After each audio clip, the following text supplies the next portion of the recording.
an astrologer and a nomad. So I'm your traveling warrior astrologer.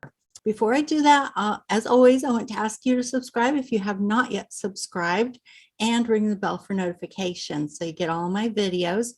And also, if you like this video, please share with friends and family and on social media.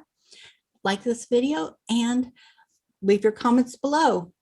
All right, so I also want to give you notice that I have closed the specials. I was doing a 50% special on my readings. That is now closed. However, I am opening up a special on my workshops. So all of my workshops will be discounted to $99. That is the lowest rate you will find anywhere. And I don't do this every year. Whether or not I can even do another special, it just depends on how busy I am. So this is the time to get it if you want it. I'm also going to extend the 50% off my hour-long readings. So if you want to get a package deal, if you order the reading, you can also get the 50% discount on that reading within the workshop. Okay, so that's the package deal. So workshops discounted to $99, lowest rate you'll find. Certainly for me, this may be the only time I'm able to discount it this year. And if you want reading at 50%, you can buy it as a package deal. Okay, so the only ones who can still get that 50% off rate are the people who purchase one of these workshops. Okay, so I wanted to do that because of the fact that the way the alignments look right now are absolutely perfect for doing inner work and consciousness expansion work. So I'm going to pull up the first chart for January 1st. Then I'm going to talk about the most important alignments for 2022. And there are at least half a dozen. And I'll try to do that as quickly and succinctly as possible for those of you who prefer the shorter videos. I just want to give you the bullet points so you can put those dates on your chart and know what to expect and plan certain events around that. For example, when you take vacations or don't take vacations, selling your house, refinancing, planning a wedding or surgery, or if you're starting an enterprise, anything that is unusual and really important for you want it to succeed, then you want to know what these dates are. Okay. All right, let's go and look at the first chart for this year. Yourself safe, okay, in case the water expands too much. It's also good for artistry, artistic expression, creativity, being close to nature, any kind of artistic expression, writing, painting, photography, filmmaking, song, dance, literally anything creative. It will expand your creativity. It's also a good time for taking classes, reading or listening to spiritual teachings, spiritual texts, vision boarding, creative visualization, ritual, and magic, manifestation. Jupiter, it's an expansive energy. It's moving you forward and outward into life. And it's very karmic. It's called the direction of your evolution. It's destiny. So it will activate your destiny, your karma. And depending on whether or not you're in line with that, if you're in line with the changes that it's going to bring, great.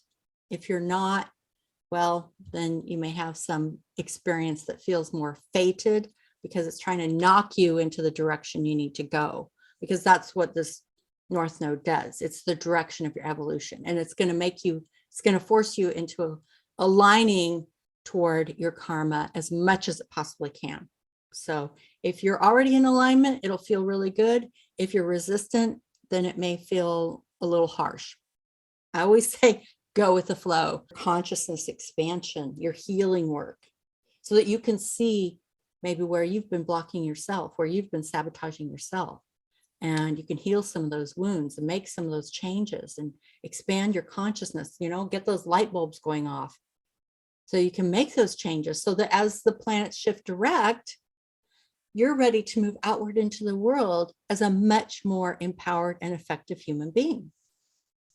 So the energy of January is very different than February. Okay. February, March, April, all the planets are direct. And it's going to be like being on a high-speed bullet train.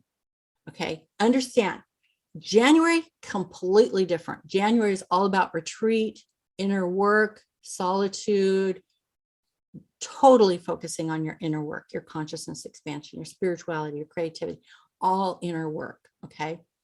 February, March, April, totally different. All the planets are direct. This is, you're going out into the world, you're making things happen.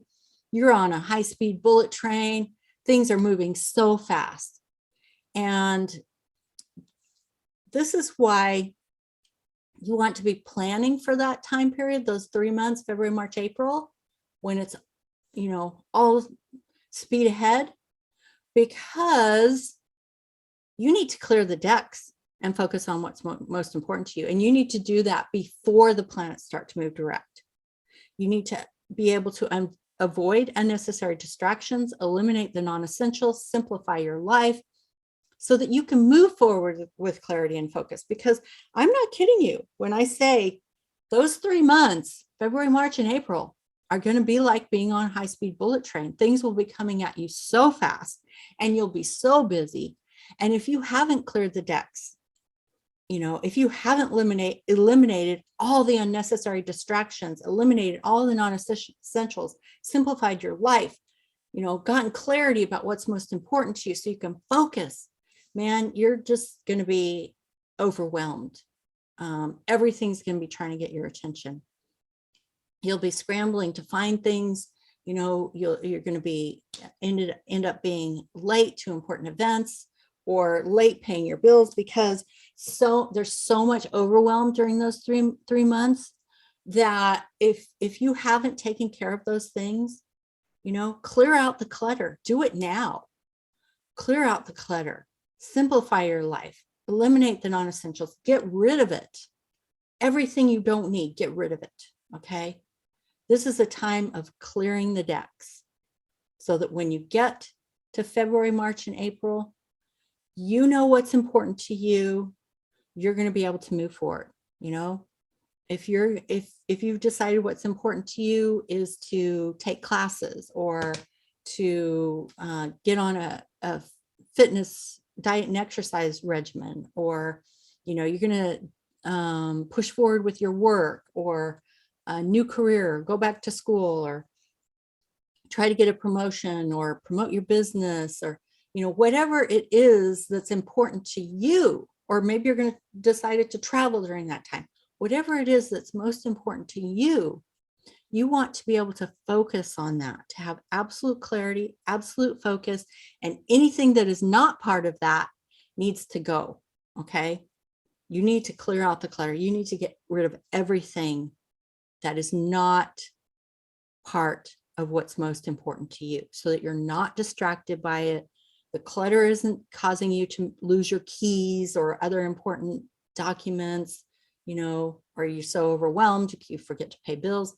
That's why you really want to get this done before you get to February, because everything's going to be coming at you at February and you're going to be so busy all through February, March, and April.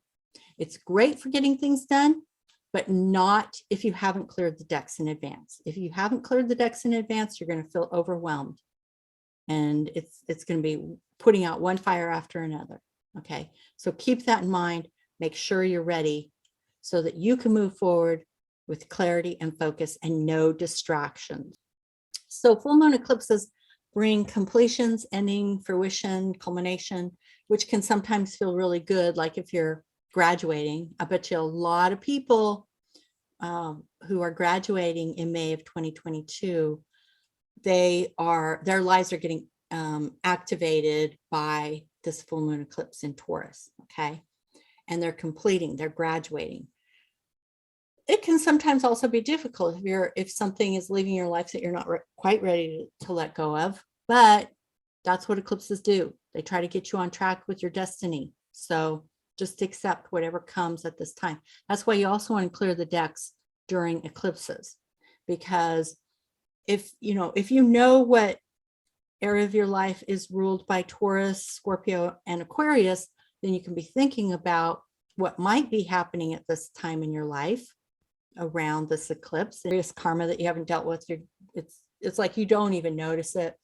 But it, astrologers on YouTube are always going to mention it anyway, so you'll know during the year if that's happening. But it's not something, I don't think it's something that anyone needs to put on their calendar. Just watch. If you're watching me or anyone else doing astrology on YouTube, then you'll know when it's happening. You can watch what's happening in your life, but it's not something you have to plan for, like putting it on your calendar. The inner planet retrogrades, yes, you do need to put those on your calendar. So like I said, you'll have the Venus and Mercury retrogrades in January. And then there will be a couple more Mercury retrogrades, which are about 3 weeks each. And again, I'll be talking about that as we move through the year. I don't think it's something you necessarily need to be putting on your chart right now, and unless you are planning to go on a vacation at that time, then you might want to watch out for Mercury retrograde. I do notice that you'll tend to have more problems during if you travel during a Mercury retrograde. Doesn't mean you can't do it, just means that you have to be aware that you could run into problems. So you want to like triple check everything. And then the last one is the Mars retrograde in November and December of 2022. That's an inner planet retrograde. Inner planet retrogrades, they tend to impact our daily lives more than the outer planets, because the outer planets are transformational, whereas inner planets, they will trigger events in your life. So when Mars goes retrograde in the last 2 months of 2022, this is a time for doing retrograde things like going on retreat, removing things from your life, reducing, simplifying, decluttering, returning, reconnecting, recovering something from your past, doing research, doing inner work, solitude, reflection. All of these things can be really good during Mars retrograde. So plan that for November and December. It's not a good time for beginning a new enterprise. And that can include anything to do with business or legal cases, anything to do with the law. Starting a new job can be really tricky too. Sometimes we still have to do things. Like I was in school during a Mercury retrograde when I was doing my master's thesis, and I had a really hard time getting on the same page with my master's thesis advisor. But it was like, well, I'm in the program, I just got to get through it. And I felt some disappointment that we couldn't get on the same page, but I just said, just accept it. That's just the way it's going to be. Just get through this, graduate, be done with it. And that's what I did. But yeah, if it hadn't been Mars retrograde, I probably would have been able to work with an advisor who really understood what I was trying to do and was able to help me to achieve that goal. But that just didn't happen. I've also found that if you try to start an enterprise, and this means like going out into the world or with a new product, a new business idea, if anything to do with the law, anything like that is not good to initiate during a Mars retrograde, because it doesn't have the martial energy behind it when you need it. But also working with other people can be really challenging. And I have seen like at least half a dozen business projects or enterprises fail completely during a Mars retrograde, either because they tried to start during a Mars retrograde, couldn't get it off the ground, couldn't agree, couldn't get on the same page, or if that enterprise started too close to the Mars retrograde. And again, it has a lot to do with whether you're working with other people or by yourself. Because if you're by yourself, then you just do what you want to do and you learn from it. But if you're working with other people, that's where the problem seems to come up, because for some reason, people cannot seem to get on the same page with Mars retrograde. I mean, it's virtually impossible. Now, it may be different if this is something that's been ongoing for a long time, a going concern. It's just doing the same thing it's always doing. It's just repeating the same things it's always been doing. It's got enough energy. It's like with an airplane, you know, you need the most energy when you're lifting off the ground. Once you're in the sky, you're going to have some of the momentum, some of that inertia is already going to keep you going. Okay. An object in motion will continue in motion unless something stops it. So if the business has been going for a long time and it's not initiating any new products or services or any major changes, that inertia will keep it going. Okay. It's just repeating the same things it's always been doing.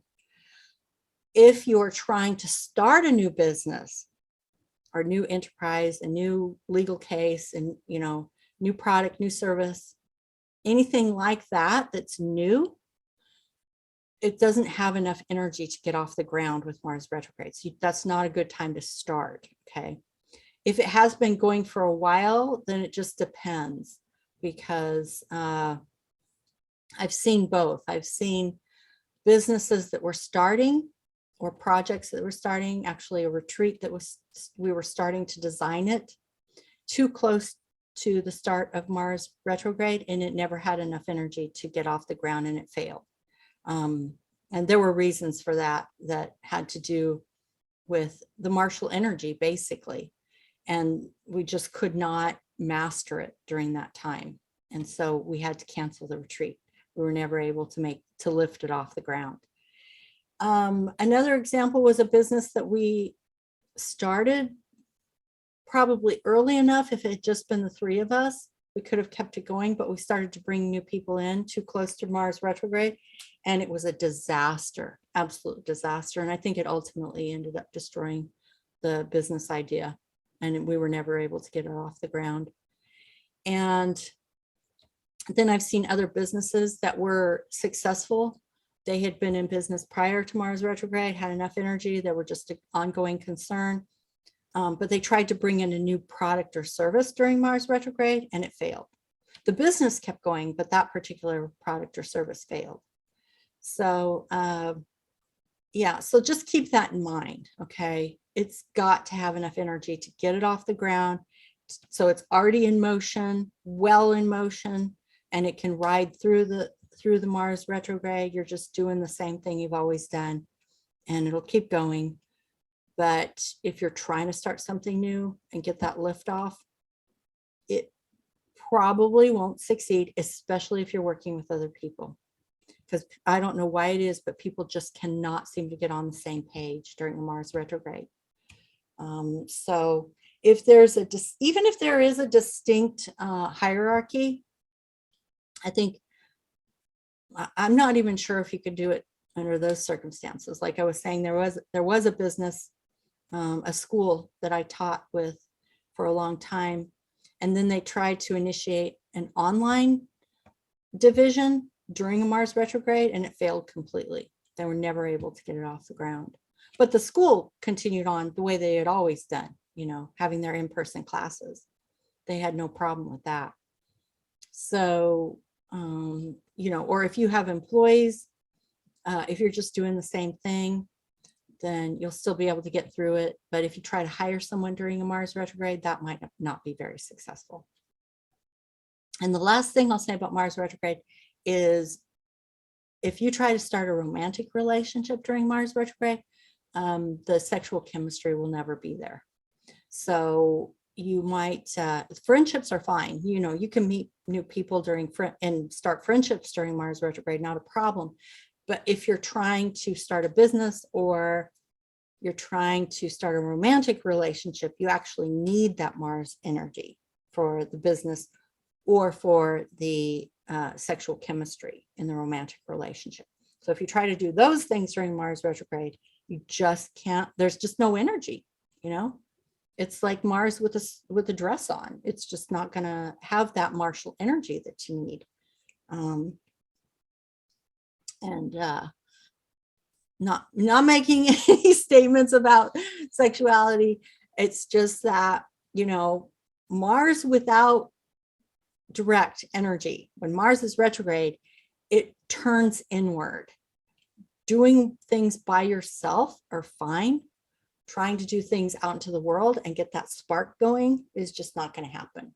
So that you've cleared the decks when you need to, you've got clarity and focus about what you want to accomplish in these areas of your life, and you're not trying to do important things during times when the energy is not appropriate for initiating those things.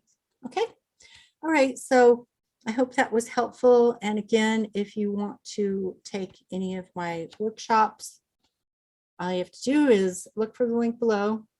If you want to get a reading at a 50% discount, I'm still offering that for anyone who orders a workshop, so you can get the package deal. And if you want to become a patron, there's always a link below. So with that said, I will look forward to seeing you in the next video. Take care. Bye-bye.